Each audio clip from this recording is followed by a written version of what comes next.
Hey guys, this is Hell Hades. This is a Raid Shadow Legends video with a bit of a difference. I've got a very special guest on today. I'm joined by the one, the only YST. How you doing, man?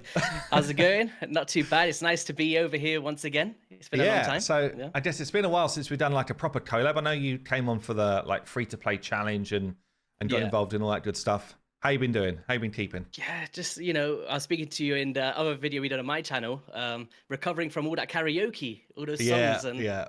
For those who don't know, like we went out on a HH gaming with like Fateless team night. I mean, we're not going on that karaoke, right? Yeah, no, me and Hades were sat there, right, on the chair, just like, oh, I'm not doing this, you know, just looking at everyone else do it. And then I think you started it, and I was like, do you know what? Let me do it as well, and just non-stop. Non-stop after that. Towards the end, you look like you were struggling, like holding your throat. My throat was just like totally done. I could not sing a single bit more. I was like, there's no chance I can get back up. And then like people kept picking high songs, and I'm like, this is even worse because my voice just can't get there. It was we had Senti from the community. Senti was like banging out these high notes. We're like, what is going on? Yeah, he was like professional singer stuff going, and I was like, damn. Now I know why you wanted to go so badly. So look, we've just done a video on YST's channel where we reviewed basically the most underrated epics in the game. I'll link that one down below. On this one, we're going to talk about the most underrated legendaries in the game. So, you know, if you've got any of these in the mix, then you might decide to grab them out of the vault and give them a try. I guess, look, YST, you're the guest. Where are we going first? So I'd say that my list is a little bit unconventional. I tried my best to pick out champions that's not in every other underrated video out there on YouTube. That was my take on it. And because I'm always like doing the guides on the website, there is some diamonds in the rough sometimes where I look into them maybe a bit more than others, I guess. But I'd say number one pick out for me is Vergamcar. Oh, really? The sausage? Damn. I think Vergamcar is up there as one of the most underrated in the entire game. And what it comes down to is we've got an A2 here with the Honored Ancient, which removes all provoked debuffs and also a random debuff from all allies. So this could be good for countering Harimas in Arena. It could be great for even the Hydra boss. If you get provoked from Wrath, just take that off. Yeah. But you're also getting an increased defense on all allies and a shield equal to his HP on a 3-turn cooldown, all in one ability. Now, that is very powerful. On that A3 with the Crushing Trample, attacks all enemies and removes up to 2 random buffs from each enemy, which is cool. Also a heal reduction, which is strong for Amius, as well as an AoE decreased defense, also on a 3-turn cooldown. On a 3-turn, yeah. Actually, yeah. This was buffed, was it? Because I don't think he had this on a... Did he have this whole kit? Yeah, he had a recent buff, yeah. Okay. I think sometime last year. But then also on the passive, he's immune to provoke debuffs, and upon each attempt of a provoke from an enemy, will fill this champion's turn meter.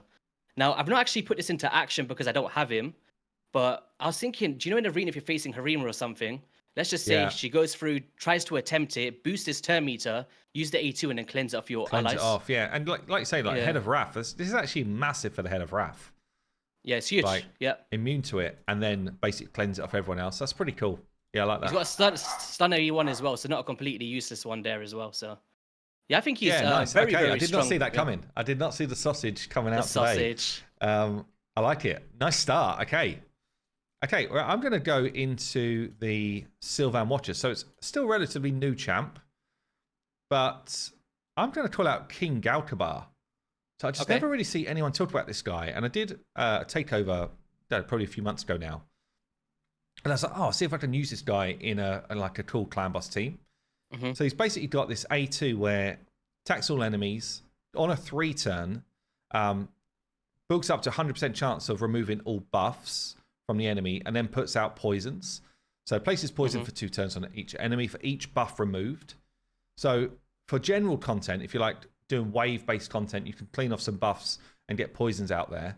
Also gets block buffs out there as well, so quite good for Hydra. But if you've got other poisoners in the team, this passive is actually super cool. So whenever an enemy under poison attacks someone under a shield, and this guy is placing shields, basically he instantly activates the poison. So he does like a poison pop on the enemy. And instantly activates continuous heals on the people that are attacked, which gives you a heal straight away. I just think he's like super underrated for quite an interesting kit. I don't know exactly where we would use him like on a day-to-day basis, but I think you've got chance for decent damage to go out, especially if you pair him with another poisoner, like an AoE poisoner. And yeah, he's got some good kind of like inbuilt ways to keep you alive. You know, cleaning your debuffs off, putting heals out there. The heals are getting popped as long as there's poisons going off. So just think he's never really talked about, but his kit's really interesting. Yeah, he's an interesting one. I actually picked him up quite recently, to be fair. So I've not given him a fair shot so far. But I think I was having a conversation with Saf. It was between him or Ruark. I can't remember which one we were speaking about, but yeah, I think he's actually pretty decent. I might give him a shot myself now. I don't know exactly, like in end game content where poisons are a bit less required. I guess he's not as good for that, but I do think just going up through the game, he's got tons of places that it will be like a real benefit for squads. I'm always a fan of these removing debuffs from all allies, like full out cleanse. It's just got value in so many places, right? To have a massive shield in the same ability as well. Yeah, it's nice. Yeah. Okay, who's your second one? Second one. Oh man, we got some funny champions today. I'm gonna go with Helia from the Bannerlords. Oh, I always click sacred order when I want balance. The Teletubby shield. Who talking? Helia. Yeah. Okay. Yeah, I mean the shield's probably the best thing about this guy, isn't it? Or not? Yeah, I thought so as well. I thought, he was actually. I think that was like 2 years ago. I put him in one of the worst legendary lists, and now here he is in 2024, underrated. I think what it comes down to is tell me why. He's one of those rare champions. It's kind of it's like a take on Mithrala Livebane, right? Because under Harsh Light, transfers all debuffs from all allies to a target enemy. So talk about the dragon. It's very similar to, you transfer all those poisons back. It's going to be great for speed farms. You talk about the Nether Spider, transfer all those poisons back. There's so much uses for this because it's an all ally transfer, I guess. Yeah. But also converts his champion's resistance into accuracy when using this skill, which means you could build him for high res and still get your accuracy to do this transfer, right? Yeah, so nice.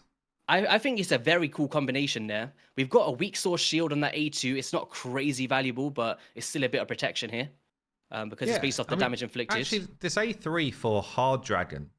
Yep, I use it in my main team. It's basically like Stultus, right? It's exactly what people use Stultus for. Yeah, it's like that Jing 1 effect, but for everybody. Pretty much. So it's pretty cool, actually. Yeah, okay, maybe I'm on board. Yeah, so that was the main reason is since the implementation of hard mode dragon, I feel like he's one of the best champions to put into those teams. But also, whenever an ally has 2 or more debuffs as attacked, this champion will absorb 30% of that damage, so a bit of protection, and an A1 that can increase his defense as well with some heals. Yeah. So yeah, I think overall he's a pretty nice champion in this day and age. I like him. You think he's worth bringing out the vault? Okay. Yeah. Okay, I did not see that one coming. Right, my second one then. I'm going to take us to, I think he's an orc. Champion that I have recently got on board with. I don't know if he's actually underrated or if it was just that I've not really got in the mix of him, but Val the Destroyer. Nice. Man, this guy does work in Hydra. Like, he just does a ton of damage. Looks pretty badass too.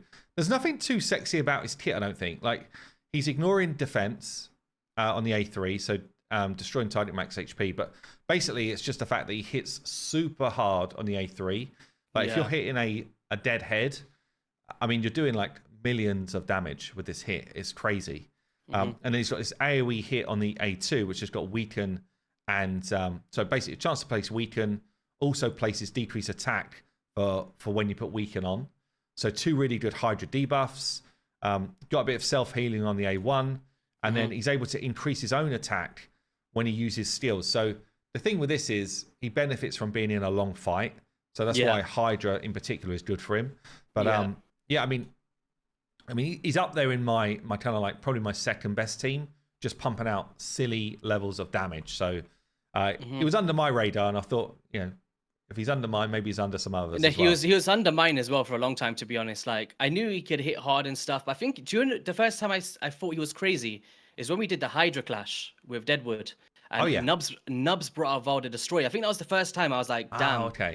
That he absolutely smacks. And I believe Scratch did some clan boss stuff as well. And he was kind of like, when they just slowly come into like everyone's starting to speak about him like years afterwards or something. Yeah. Because he's one of the guys from Doom Tower, isn't he? Is he a Doom Tower? Yeah, Doom Tower champion, yeah. But one of the best ones out of there, to be fair. He's very cool. What about these little heads on the back here? You see these? Yeah, I think he tried to copy Warlord, right? Has Warlord got a similar thing? I can't remember now. Yeah. I love it. Okay, cool. Right, on to your next one then. What we got? Well, if you're going Doom Tower Champions, I'm going to go Doom Tower Champions. And we're going to Vassal of the Seal, is someone I've always loved. Demon Spawn. Your faction. Yeah. Yes. Okay. So probably for me, in a similar place to the Destroyer right now. Like I do not use this guy. So all right. So if you click on those reviews on the bottom left, look at this. This is why he's on my underrated list. This is nasty. People do not like him, right? Okay. People don't like him. So what I use him for? Sweet skin, by the way. Like this is such a good skin, right? It's some Mortal Kombat stuff, man. I love this skin. He looks crazy. But I think the main thing where these ratings and the kind of down talk of Vassal comes to effect is how late you get him in the game, which is understandable. Yeah. Like, does this champion, is he worthy of pushing for so long to get him, right? I'd say the two main reasons that I like him very well is in the Phantom Shogun's growth, he's one of the best enfeeble tanks in the game because he's got an equalizing of HP with that A3. And there's not a bunch of champions that bring in this effect of balancing the HP and, you know, just put him in the highest crit damage. Let's just say you don't want to use him anywhere else in the game. You don't want to book him. You don't want to do anything. Use him as your enfeeble tank. That's one of the things that I like to do anyway. Okay. But he's also got a burn on the A1, which is nice. We like to have burns on the A1 for 2 turns. But the main thing is the A2. So the Infernal Darkness attacks all enemies with a true fear and a decreased attack in the same skill. So you talk about secret rooms, you talk about Sintranos. I think Sintranos being the main area, this is a very strong form of crowd control. Like, reduce that damage, true fears. On an AoE as well, with the HP balance as well with the heals and all the extra stuff with the passive. I don't think he's the best champion in the game, but he's definitely got a use in certain areas that I really enjoy this guy. I do think since Sintranos has come out, like champions that I didn't used to use at all now start to get a look in because you need... Certainly people that have got AoE crowd control of some sort. Crowd control is so important in Sintranos, but certainly when you get to like those higher levels of it. So nice. I hate to say the phrase, he could be good for Sintranos, because to me it just feels like, he could be good for faction wars. It's the same thing, right? Yeah. But do you know, in some of those rooms, like, you know, some of them are key, and I feel like he's one of those key champions for that control. So yeah, Vassal, let's go. Okay, nice. Well, I'm going to bring out, we're going to bring out the big guns now. So this is a champion that got buffed, and I feel like he got buffed to like really high tier level. Okay. But nobody seems to use him. Like no one seems to talk about him. And I just feel like Bellinor, okay, he didn't used to be the best, but his buff was like significant, and I still don't really hear anyone using him, anyone talk about him. So I figured this is the time. So the main buff really was this A2. So attacks all enemies. He now puts decreased defense and weaken for 2 turns. And if you put him in the same team as Xavier, then you don't even need any accuracy to do this. Like it's so nuts. But even if you don't, this is still a great skill on a 3 turn, and it hits hard. Puts perfect value on himself as well. That's actually nice. I like that. The A3 hits hard. Like attacks an enemy. He's got surplus damage, which when he kills someone will spread that damage along. A bit like what we get from, you know, like the Draco or some Wukong. So again, like this one hits hard and he can take waves out with this kind of like combo. I don't know. I just feel like he's got self buffing like crit rate, which is okay. I mean, this is probably a nothing part of his kit, honestly. But I don't know. I just feel like he's so underrated for someone who's got such a valuable kit. Yeah, no, do you know, I was actually looking into something the other day, right? And it was drop defense and weaken champions for Hydra Boss. And it's very hard to bring that in. Like, if you take Lydia out of the equation, right? Yeah. Let's just say you haven't got a Venus. Like, it's all void legendaries like Venus, Bellinor, and Lydia. Outside of that, there's like a Draco. And it's so hard to get drop defense and weaken from one champion. So for that reason alone, he's probably definitely up there for many teams. And bringing in that perfect Veil to counter Head of Torment is pretty cool as well. I like it. Yeah, I think the reason why people don't use him is because he doesn't have any inbuilt like buffs for your team at the same time. So I think once you get Lydia kind of just overshines other champions that do this skill because she brings those kind of like good buffs as well. But I do think that, you know, if you pick him up at any point, really, he's really valuable. And I just don't see people like talking about him at all. Yeah, I don't have this guy. Maybe one day he'll come out of a void shard. I'll give him a shot. But he looks cool though. He reminds me of the Angel from X-Men. That's what he reminds me of. Yeah. Before he gets like his like empowered wings. Yeah, right. Raider just thinking of a mythical champion now. We're gonna get a mythical Bellinor. That's it. Yeah. Right. Who's your fourth one, man? All right. Okay. Let's save this one till last. Okay, I'm gonna go number 4. We're gonna go for the panda, Bambus. I nearly picked this guy as well. Okay. So I didn't get him. You didn't go for him? I didn't do him. No, I was on a break. Okay, that's fair. Like I thought you just generally didn't want to go for him. Like, but I also there was a reason. Like I was on a break and I was like, this guy feels like he's okay. So, talk me through. How's he in the list? So for me, I'm one of those advocates for decreased accuracy and increased accuracy. I just love those stats for many players out there because, the requirements that we need to reach are bonkers in terms of the resistance on our champions, whatever that may be. And it's why I love champions like Firo for a very similar reason, because you get increased accuracy and increased attack on your allies, which is great. Yeah. You then get a decreased accuracy. We cannot enfeeble the bosses anymore, which is, is what it is. But it's a shame, yeah, decreased accuracy as well, so alleviate all those stats, which I like. But the A2 as well, we're getting a nice shield. We can also, decrease the duration of enemy buffs. So let's just say that increased attack from Wrath, or you get your buff stolen from Mischief. Sometimes you just get those bad 3% resisted, right? And they just steal it from you. So you can wipe those out as well. As well as increasing the value of the shield and decrease speed on the A1 AoE if he's working from the sleep. I just think that there's a lot to his kit to like, man. Like, I use him in my main Brutal team now. Like, do you? Yeah, I was going to say, I think when I first saw his kit, I was a bit put off by the whole, he's taking a nap. What's he up to? But actually, it's quite a clever kit. It's quite a clever set of skills. I wish I had gone for him now. Like you say, like the AoE decreased speed. It's probably the most important debuff you could have in most Hydra teams, I'd say, to get like decent damage away, like speed manipulation. Because I was looking for like decreased speed options with a shield, right? And I love Snick Track. He's one of my favorites. But I'd say Bambus is kind of in that conversation because of the decreased speed and shield combination. Like, when you really deep dive into it, there's not a ton that have both of these roles for one kit. You have to get it from 2 different champions most of the time. But also that passive there, like a chance of transferring any debuffs placed on allies to this champion as well. It's like, he's just eating up so much for your team, man. Yeah, I don't know. Yeah. He's like an actual true support. Yeah, I like it. Yeah. I wouldn't say he's like the best in the game at all, but I just don't think he deserves the slack that he's been getting, man. I've seen people calling him trash. And, like, if you look at his ratings again, like, it's just is it bad? Look at the scroll down. Look at it. It's just, I don't think he deserves that. It's kind of what I'm saying. Like 3.5 for Hydra, like, no way, man. At least a 4.5. Yeah. Okay, you're gonna like my next one. My fourth one. Oh, Shadow! Wait, we're gonna get. Oh, look at that! He's got the mask. He's got the mask. Oh, it's on Love hand. it. Lord Genzin is here. Genzin, man. So Genzin is in my Hard Fire Night 10 team right now. His animations, by the way, are super quick. So if you're looking for like fast runs through dungeons, I think there's no better decreased defense guy than this guy to get things going on. Like, you can say whatever you like about it. I'm just gonna say He's getting turn meter feel. He's like recycling through his abilities super quick. Turn meter feel all over the place. He's got a triple hit on his A1 with turn meter feel again. Like, he's just I'd completely overlooked him. And what I wanted was a champion that would help me get through the Fire Knight waves quick. And then once I'm on Fire Knight hard, because I was lucky enough to get a double newt, I was like, I just need to get through those waves, and then I need enough hits on the boss to be able to break his shield to let the newts go to work. And Genzin, honestly, just like basically like one man teams the waves. He's just like drop defense. He's like running in. He's running. And I just feel like people overlook this guy because he doesn't bring a whole ton more debuffs, but he just gets his turns so fast.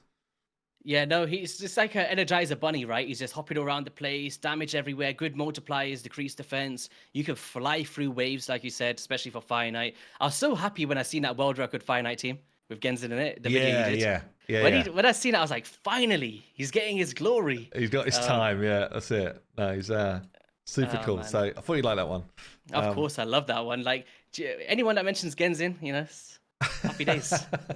Right, you got one more, man. Make it count. Who's gonna be your last one? Make it count. I've got a few here. Do you know? I might do the honorable mention like we did for the epics one. Yeah. Okay. Yeah. So I'm gonna go with Shemnath for my honorable mention. Shemnath, from the where's Knights Revenant. she? Knights Revenant. Oh yeah, here we go. Okay. Yeah, I feel like she was very highly spoken about when she first came out. I've seen the videos, high damage, all this stuff. But when doing a bit of research, no one's really spoken about her in the past year from what I've seen. And it's like, she hits very, very hard. She's got some nice fundamentals in her kit, like attacks all enemies 2 times, removing buffs as well, ignoring defense on that second hit, transferring debuffs to target enemies and increasing durations. There's like more to her kit than just damage, and I'm always a big fan of that.